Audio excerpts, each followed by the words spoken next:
Right. Uh, just record the audio with my phone so it's a bit better. Okay. Okay. What a lucky day. Could you introduce yourself as well? Because not everybody knows. Sound recorder. All right.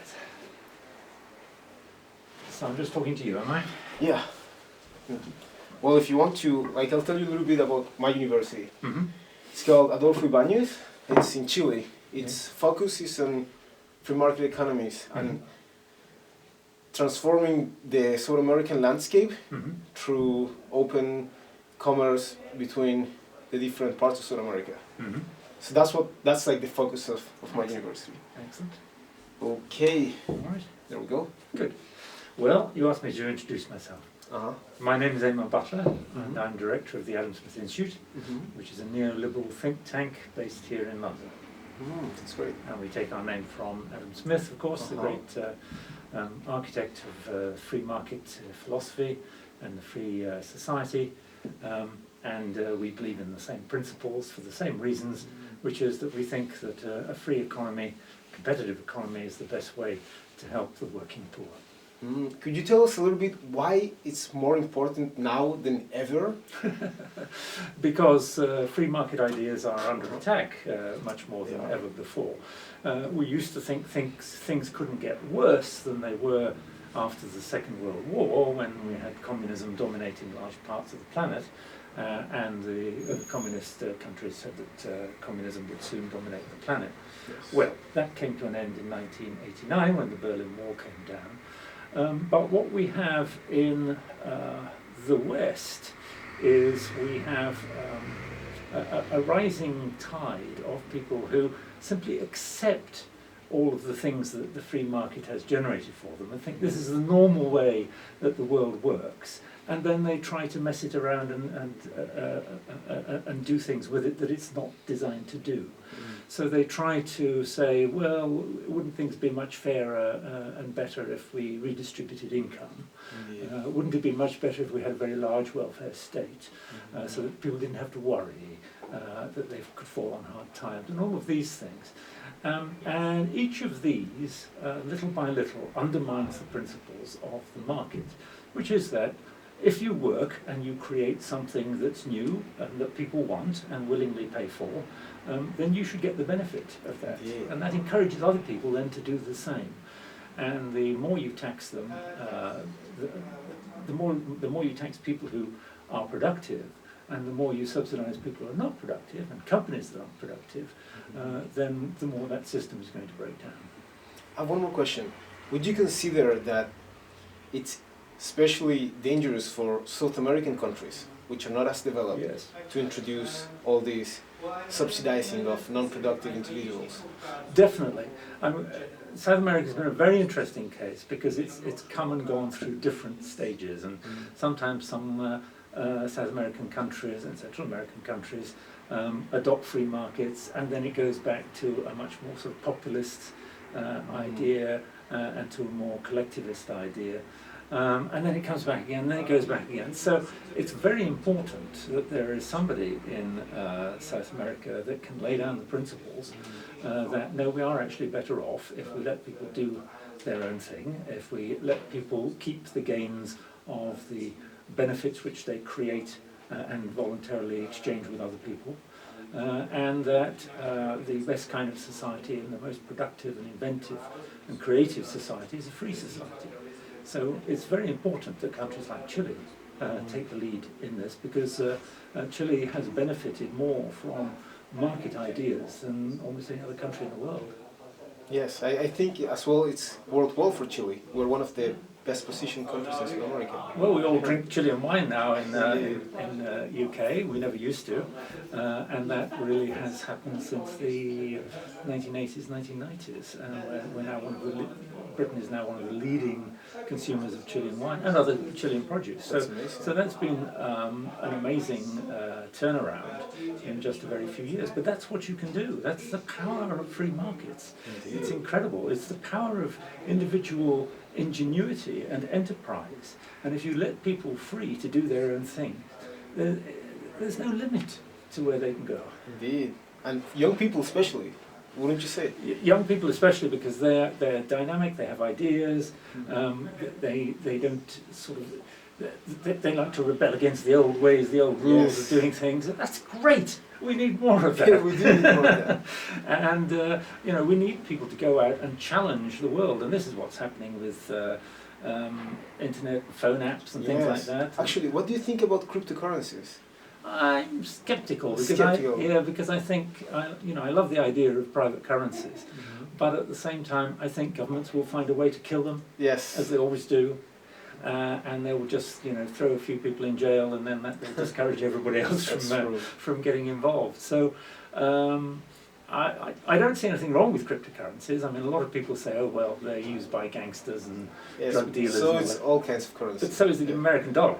So we're not saying that we should throw the chairman of the Federal Reserve into jail because some people use dollars for illegal purposes.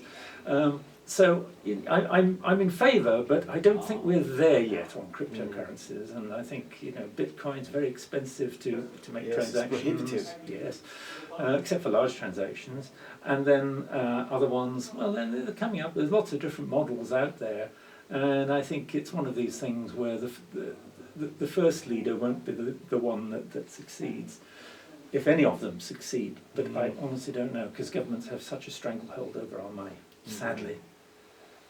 Indeed, and I have one last question. Right now, in Chile, we have one of the worst income gaps that exist. Yeah. Do you think the free market way of doing things could help with that? Well, I don't know about the circumstances of Chile. There may be some reason why you have a very large gap in incomes or in wealth. If you have a properly free economy, and it isn't ruled by corruption, then you don't get that. The most free market countries are actually the most equal in terms of income. People don't realise that. If you want to go to Addis Ababa, it's a very equal society, but it's extremely poor. If you want to be rich and equal, then you need to adopt free market principles. And if you try to say that, well, we're going to force more equality on people, then you won't work. Yeah, it doesn't work, because you will squeeze out what it is that creates wealth. And the best way to reduce inequality is to make the poor better off. And you make the poor better off by getting out of their way. So reducing regulations. For example, in many parts of the world, if you wanted to start a little shop or run a little business, there's a huge number of regulations that you're supposed to fill in. Nobody can do it. Indeed. So nobody does do it. And so what happens is an inspector comes along and he says, oh, well, you haven't filled in this form 39A, you see. That could be very serious. We could close down your business. And you say, oh, well, here's $100, would you go away? And so there is no way to run an economy. So if you just scrap all of that stuff and you say, if you want to run a business, you run a business, okay? There's very minimal health and safety, perhaps, but that's it. It's easy. You don't need people to stamp things and sign off on things.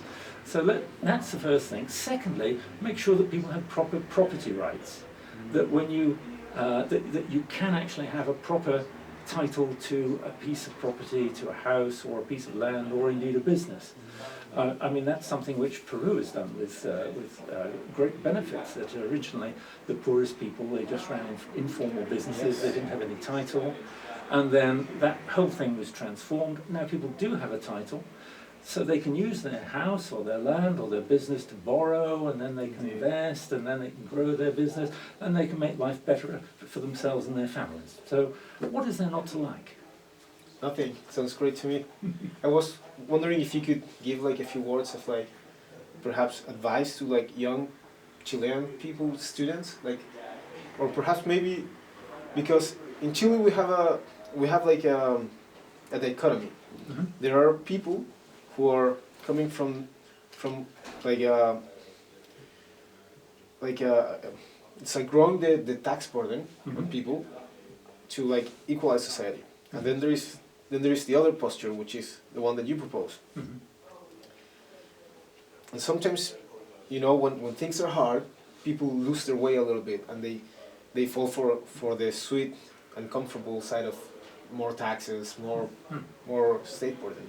Yeah. What could you say to them to keep them on track, keep them thinking straight? I would say to young people, it's a big world out there. There are many opportunities, both in your own country and outside your own country. It's amazing particularly these days with the technological innovations, you can run a business all over the world from your iPhone. It's unbelievable. Yeah, so get on and do it, and the more people that do that, and the more people that see the benefits of doing that, and there's no downside.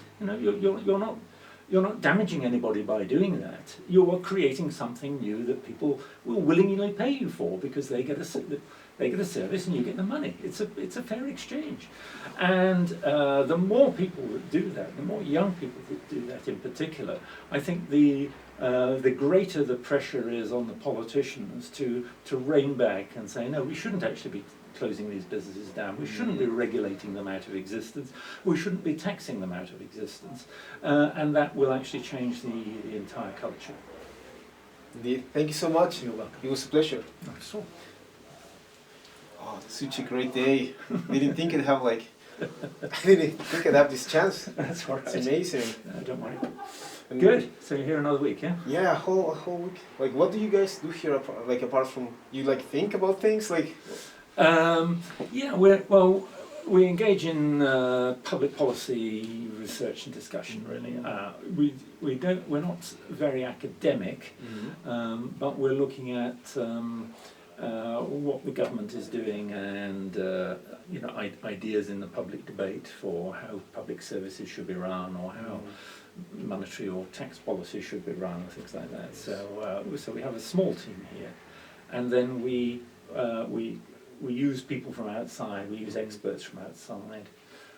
We run a big blog, which is the biggest think tank blog in Europe, and lots of ideas appear on that, and we're publishing stuff online all the time. And we have lots of parties. Yeah? Yeah. In fact, we've got one this evening, which you could pop along to if you wanted. Really? 6 o'clock. Yes, of That'd course. be awesome. Yeah, it's what we call our next generation, and it's basically under 30s. You qualify. Yeah, I'm 23. And we have an interesting speaker tonight. It's Helen Dale, who's an author, originally from Australia, now living in the UK, and they just give a 10-minute talk, really. And it's just a way to mix and to keep in touch with a lot of young people. And then we have a lot of schools visits, and we do university debates and things like that. And we have a 1-week seminar in Cambridge every year for very bright individuals who are likely to go into academe and then will influence other people in the future. So it's for multipliers. But people who are on our side in terms of free markets and the free society. So lots of other things like that. Do you do anything in South America? I think it's particularly important because it's at that stage that it's a barrier. It could either go on to become developed or step backwards. Yeah, I agree entirely.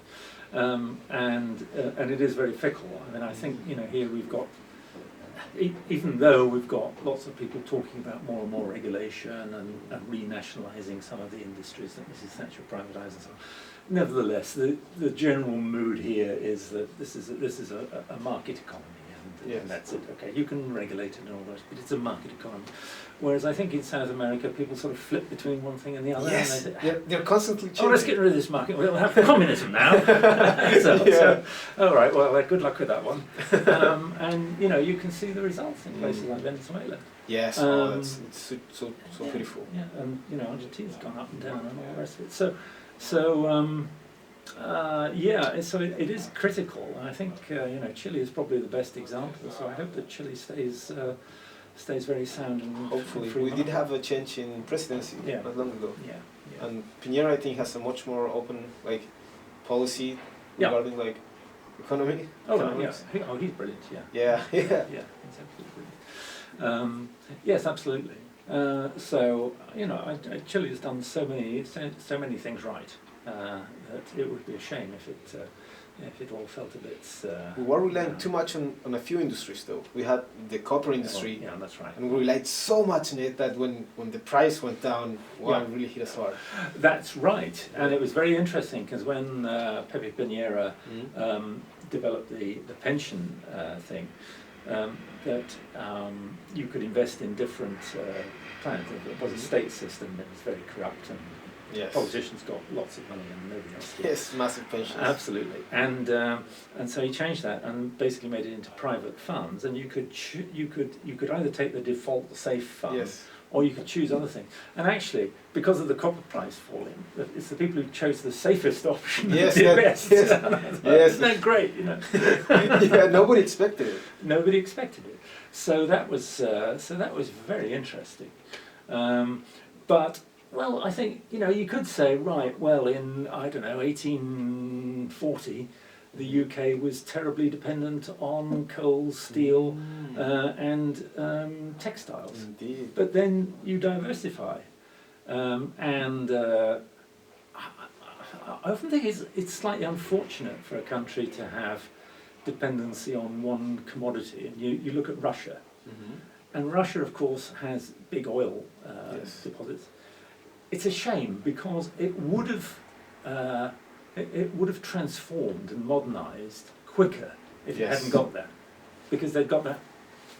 We okay? Yeah, I just wanted to ask you something. I'm not interrupting. Yeah, go on. You know the postcards that you wanted for Yes. the trip? How many do you want? 50? 100? Probably 100. 50 would do, but yeah, probably 100. Oh, yeah. Yeah. I'm off to the Atlas Foundation Asia meeting tomorrow. So, not tomorrow, Wednesday. Yeah, so there you go. It's amazing. I really hope Chile stays on this track, because, for example, I lived in Ireland. I just went back to Chile last year. Yeah. I was living in Ireland for the past 9 years, Oh, really? and I found the economy was a little bit stagnant. Yes, that's right.